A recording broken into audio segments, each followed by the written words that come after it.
Chapter 12. The fish spear didn't work. He stood in the shallows and waited again and again. The small fish came closer and closer, and he lunged time after time, but it was always too slow. He tried throwing it, jabbing it, everything, but flailing with it, and it didn't work. The fish were just too fast. He had been so sure, so absolutely certain that it would work the night before. Sitting by the fire, he had taken the willow and carefully peeled the bark until he had a straight staff about 6 feet long and just under an inch thick at the base, the thickest end. Then, propping the hatchet in a crack in the rock wall, he had pulled the head of his spear against it, carving a thin piece off each time, until the thick end tapered down to a needle point. Still not satisfied, he could not imagine hitting one of the fish with a single point. He carefully used the hatchet to split the point up the middle for 8 or 10 inches and jammed a piece of wood up into the split to make a 2-pronged spear with the points about 2 inches apart. It was crude, but it looked effective and seemed to have good balance when he stood outside the shelter and hefted the spear. He had worked on the fish spear until it had become more than just a tool. He'd spent hours and hours on it, and now it didn't work. He moved into the shallows and stood, and the fish came to him. Just as before, they swarmed around his legs, some of them almost 6 inches long, but no matter how he tried, they were too fast. At first he tried throwing it, but that had no chance. As soon as he brought his arm back, well before he threw, the movement frightened them. Next he tried lunging at them, having the spear ready just above the water and thrusting with it. Finally, he actually put the spear in the water and waited until the fish were right in front of it, but still somehow he telegraphed his motion before he thrust, and they saw it and flashed away. He needed something to spring the spear forward, some way to make it move faster than the fish, some motive force. A string that snapped, or a bow. A bow and arrow. A thin, long arrow with the point in the water and the bow pulled back so that all he had to do was release the arrow. Yes, that was it. He had to invent the bow and arrow. He almost laughed as he moved out of the water and put his shoes on. The morning sun was getting hot and he took his shirt off. Maybe that was how it really happened, way back when. Some primitive man tried to spearfish and it didn't work, and he invented the bow and arrow. Maybe it was always that way. Discoveries happened because they needed to happen. He had not eaten anything yet this morning, so he took a moment to dig up the eggs and eat one. Then he reburied them, banked the fire with a couple of thicker pieces of wood, settled the hatchet on his belt, and took the spear in his right hand and set off up the lake to find wood to make a bow. He went without a shirt, but something about the wood smoke smell on him kept the insects from bothering him as he walked to the berry patch. The raspberries were starting to become overripe, just in 2 days, and he would have to pick as many as possible after he found the wood, but he did take a little time now to pick a few and eat them. They were full and sweet, and when he picked one, 2 others would fall off the limbs into the grass, and soon his hands and cheeks were covered with red berry juice, and he was full. That surprised him, being full. He hadn't thought he would ever be full again, knew only the hunger, and here he was full. 1 turtle egg and a few handfuls of berries, and he felt full. He looked down at his stomach and saw that it was still caved in, did not bulge out as it would have with 2 hamburgers and a freezy slush. It must have shrunk. And there was still hunger there, but not like it was, not tearing at him.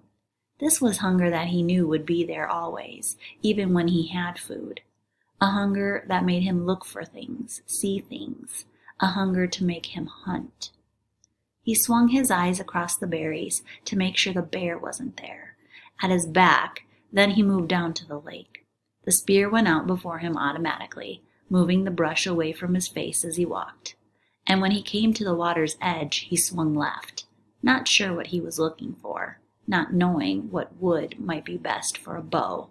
He had never made a bow, never shot a bow in his life, but it seemed that it would be along the lake, near the water. He saw some young birch, and they were springy, but they lacked snap somehow, as did the willows. Not enough whip back. Halfway up the lake, just as he started to step over a log, he was absolutely terrified by an explosion under his feet. Something like a feathered bomb blew up and away in a flurry of leaves and thunder. It frightened him so badly that he fell back and down, and then it was gone, leaving only an image in his mind. A bird, it had been, about the size of a very small chicken, only with a fan tail and stubby wings that slammed against its body and made loud noise. Noise there and gone. He got up and brushed himself off. The bird had been speckled, brown and gray, and it must not be very smart because Brian's foot had been nearly on it before it flew. Half a second more and he would have stepped on it. And caught it, he thought, and eaten it. He might be able to catch one or spear one. Maybe, he thought, maybe it tasted like chicken. Maybe he could catch one or spear one, and it probably did taste just like chicken. Just like chicken when his mother baked it in the oven with garlic and salt, and it turned golden brown and crackled. He shook his head to drive the picture out and moved down to the shore. There was a tree there with long branches that seemed straight, and when he pulled on one of them and let it go, it had an almost vicious snap to it. He picked one of the limbs that seemed right and began chomping where the limb joined the tree. The wood was hard and he didn't want to cause it to split, so he took his time, took small chips and concentrated so hard that at first he didn't hear it. A persistent whine, like the insects, only more steady with an edge of a roar to it, was in his ears, and he chopped and cut and was thinking of a bow, how he would make a bow, how it would be when he shaped it with the hatchet. And still the sound did not cut through until the limb was nearly off the tree and the whine was inside his head, and he knew it then. A plane. It was a motor. Far off, but seeming to get louder. They were coming for him. He threw down the limb and his spear, and holding the hatchet, he started to run for camp. He had to get fire up on the bluff and signal them, get fire and smoke up. He pulled all of his life into his legs, jumped logs, and moved through brush like a light ghost, swiveling and running, his lungs filling and blowing, and now the sound was louder, coming in his direction. If not right by him, at least closer. He could see it all in his mind now, the picture, the way it would be. He would get the fire going, and the plane would see the smoke, and circle once, then again, and waggle its wings. It would be a float plane, and it would land on the water and come across the lake, and the pilot would be amazed that he was alive after all these days.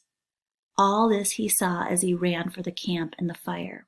They would take him from here, and this night, this very night, he would sit with his father and eat and tell him all the things. He could see it now. Oh, yes, all as he ran in the sun, his legs liquid springs. He got to the camp still hearing the whine of the engine, and one stick of wood still had good flame. He dove inside and grabbed the wood and ran around the edge of the ridge, scrambling up like a cat, and blew and nearly had the flame feeding, growing, when the sound moved away. It was abrupt, as if the plane had turned. He shielded the sun from his eyes and tried to see it, tried to make the plane become real in his eyes. But the trees were so high, so thick, and now the sound was still fainter. He kneeled again to the flames and blew and added grass and chips, and the flames fed and grew, and in moments he had a bonfire as high as his head, but the sound was gone now. Look back, he thought. Look back and see the smoke now and turn, please turn. Look back, he whispered, feeling all the pictures fade, seeing his father's face fade like the sound, like lost dreams, like an end to hope. Oh, turn now and come back. Look back and see the smoke and turn for me. But it kept moving away until he could not hear it even in his imagination, in his soul, gone. He stood on the bluff over the lake, his face cooking in the roaring bonfire, watching the clouds of ash and smoke going into the sky, and thought, no, more than thought, he knew then that he would not get out of this place. Not now, not ever. That had been a search plane. He was sure of it. That must have been them, and they had come as far off to the side of the flight plan as they thought they would have to come, and then turned back. They did not see his smoke, did not hear the cry from his mind. They would not return. He would never leave now, never get out of here. He went down to his knees and felt the tears start, cutting through the smoke and ash on his face, silently falling onto the stone.